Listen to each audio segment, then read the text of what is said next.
Good morning. I wanted to talk a little bit today about the trends that have been happening in housing over the last decades, not just in this recent seller's market.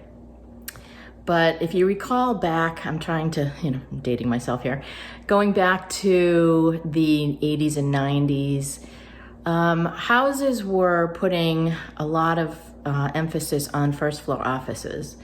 And a lot of the new builds, you'd walk in and there'd be a living room on one side and an office on the other. And the living room has kind of taken a secondary place today. There aren't as many living rooms that we're seeing. We're seeing great rooms and big family rooms, but the living rooms are kind of out. The formal dining rooms are still a part of most construction, although some people are opting not to have them. But I think the big thing is those home offices. Back in the 80s, 90s, and even 2000s, a lot of the new construction had home offices in them.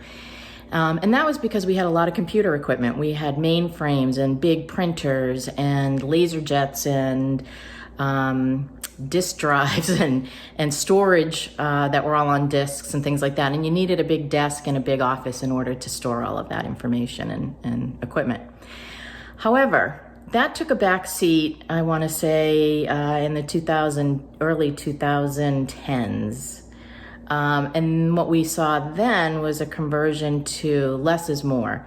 We need less house, we need tiny houses, we don't need as much space because we're going to be living mostly outdoors. And so we saw a lot of these tiny houses pop up and a lot of people downsizing into manageable properties. And that was a great trend for a long time. It also reduces your carbon footprint and makes for a greener environment. But then COVID hit.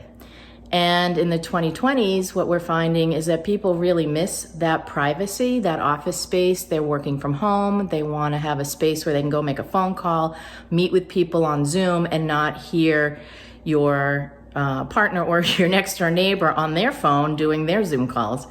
So what we're seeing now is a little more emphasis on space and convertible space. So you may see somebody has a shed in their backyard and they've converted that into an office, or they put beds out there in the summer for their guests.